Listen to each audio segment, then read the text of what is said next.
So a bunch of big YouTubers are quitting YouTube. At least that's what my For You page is telling me. And I'm a super small channel. All I want to do with this video is explain to you why I'm not going to quit and why I think that if you're thinking about starting a YouTube channel or just getting going or what have you, you should stick with it too, if you love it. See, I was working a job that I sort of went to school for. I'm going to give you a little bit of background on me, where my professional career has started, where it's at now, all those sorts of things. So, just to give you some background, I went to film school in 2016 is when I started my actual program. Finished that up in 2019. And when I graduated, my wife and I moved back to where I'm from, which is in the Atlanta area in Georgia. And I'm only saying whereabouts I live because I think that it just makes sense if you know anything about film, if you know anything about movies. Atlanta is a huge hotbed for that and has been basically since I graduated high school. So I wanted just to touch on like what my career path has looked like and why YouTube is the most fulfilling part of that career so far. And it's also the thing that's made me zero money so far. In fact, I've spent money doing YouTube, a lot of it, relatively speaking. When my wife and I moved back, I immediately wanted to start working on sets. I wanted to PA. I wanted to do whatever I could on any film set that I could get in on, just so that I could be around things, learn, soak up more than I learned in film school, real world scenarios, that sort of stuff, right?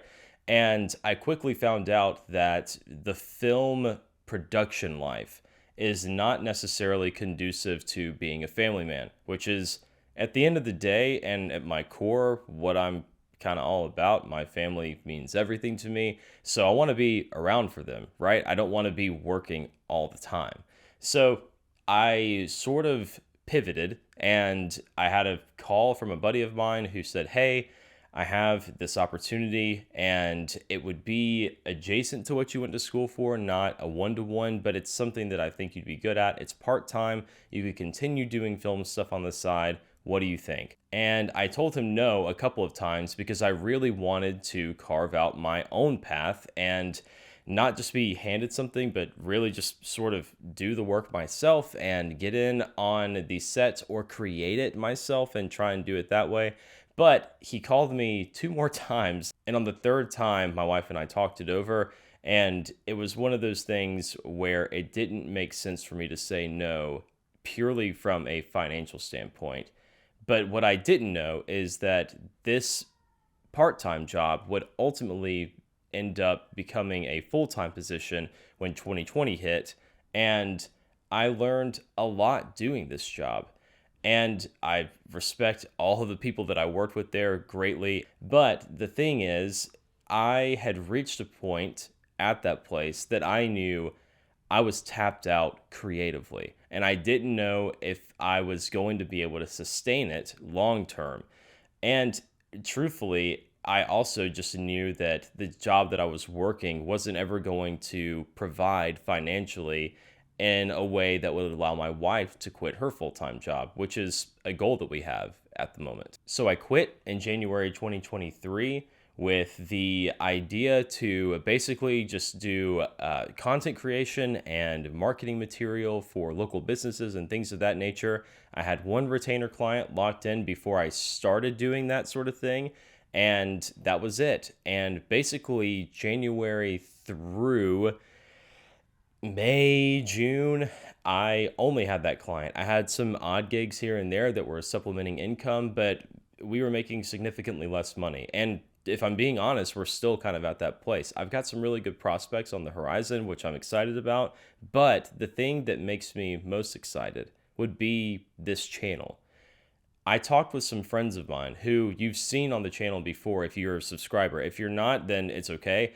I'm just going to mention their names so you know who they are. Their names are Aaron and Olivia, and I had been talking with them from probably April to June about starting a channel of some kind.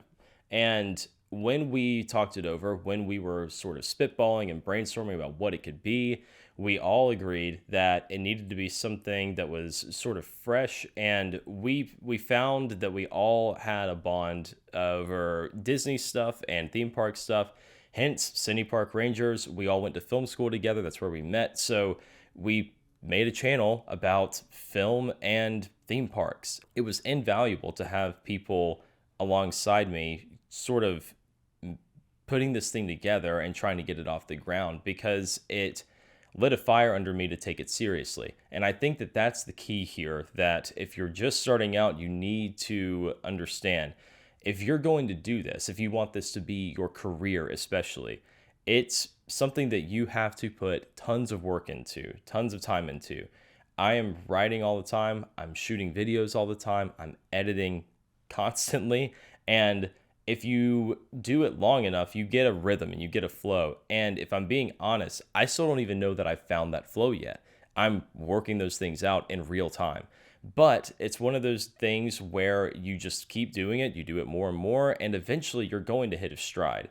I feel like lately I've begun to hit a stride, and I don't think that I've necessarily arrived, nor do I think anyone actually ever arrives. And at the end of the day, that's why I'm not quitting YouTube right now.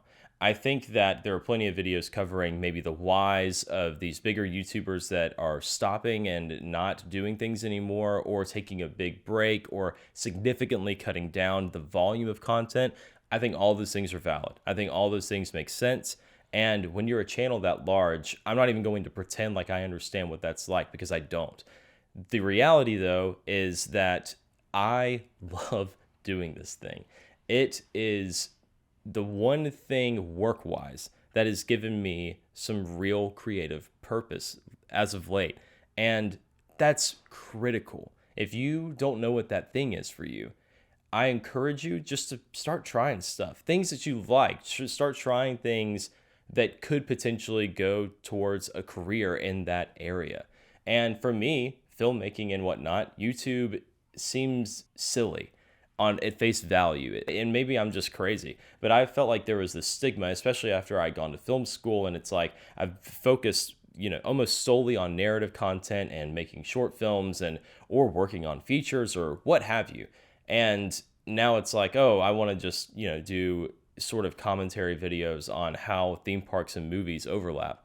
But the reality is, those are two things that I love a lot. And they're things that I always bring up in conversation when I'm just talking with my friends or my family about whatever. If my family members are planning a trip to Disney, I love to tell them about what's going on in the parks, about what they could potentially do, what they should do, what they should not do, all that sort of stuff. And then with movies, there's stuff every week. I try and see a movie every single week, and we talk about it afterwards. And it's not something, this isn't a review channel, so I don't do reviews all the time.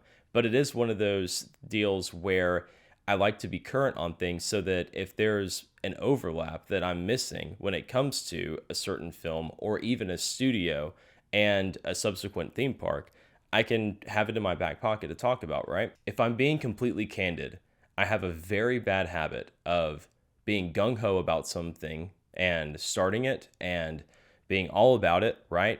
But then quitting it. I'll use the gym as an example. I start and I'm good for a month or two, sometimes 3 months, sometimes 4 months, but inevitably I fall off, right? And that's a me thing, and I know that about myself. But it's not even limited to that. I like to draw sometimes, and I'll start a lot of drawings and never finish them.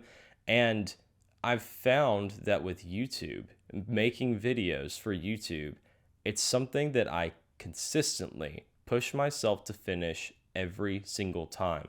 I don't have any videos that I've recorded that I have not put out, which is very rare for me. But I think for me personally, that's how I know that I'm on the right track. And if you've got something like that you're thinking about doing content creation wise, YouTube wise, lean into it. Find the niche. Carve out your spot on this platform. There's plenty of room. There's more than enough room. You don't need millions of subscribers. You don't need thousands of subscribers. If you're enjoying what you're doing, that's critical. And I promise you, all the other things that go along with it will be fine. You'll be fine.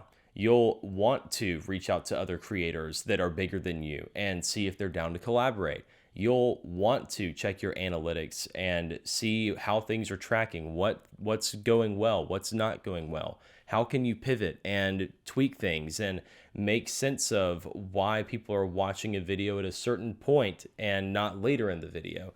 All these things are always in the back of my brain, but the reality is I love making the videos no matter what. So I'm proud of everything that I've put out there. And I think that that's another thing. If you're starting this, sometimes when you don't have a background in filmmaking or a background in doing content like this, your stuff is going to be cheeks for a little while. And that's okay. It can be cheeks, it can be sucky. And it should be. There's even things about the very first video that I put out that I would change now, right? And I put a lot of time and effort into that video, but you learn more as you go. You know that there are things that you need to tweak and cater to or back off on that you just weren't aware of when you started your channel. And that only comes with time. And I think any creator would tell you that. I wanted to make this video mostly because I think that over the past year, 2023, I've figured out that this is a platform, even if it never does make me money, which I would love for it to. I'm not even going to try and pretend that I wouldn't. I would love for it to. I would love to make a career out of this. But if it didn't, and I was still making these videos, I would still love doing it. It's enjoyable for me. And that's the most important piece. You need to have an outlet that's like that. So if you're just starting and YouTube is your jam, and you're loving making the videos, you're loving uploading, you're loving making the thumbnails, all those sorts of things, right? Keep at it. Don't let these big creators that are quitting all of a sudden make you stop. They're quitting for vastly different reasons. Probably because they're jealous that they're not able to do what we're doing right now, which is the sweet spot of just being able to be creative, put things out there, and not have to worry about what people think about it. You want it to do well, you want views, you want clicks, you want, a significant amount of retention, of course. All those things are important. But at the end of the day, if you're fulfilled creatively, it doesn't really matter. And you should hold on to that. So keep making the videos. Do it. Go make one right now. Why are you listening to me?